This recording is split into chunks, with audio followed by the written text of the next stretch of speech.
As you no doubt have figured out, most of my divorces are reached by agreement, one way or another, either mediation, collaboration, cooperation, negotiation. It's by agreement. In Florida, if you go to court, a judge cannot order you to pay for college. In many states, a judge cannot order you to pay for college.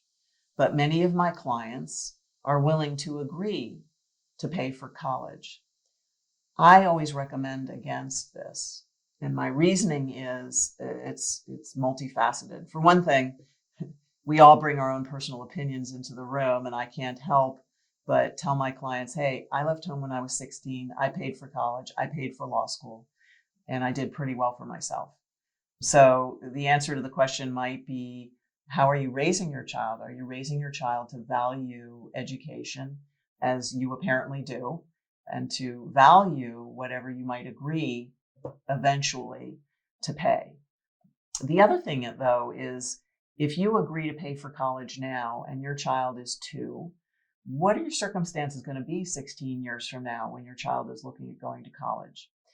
And what if your child decides to go to Yale, like I did, as opposed to Hillsborough County Community College, for example, which is a lot less expensive?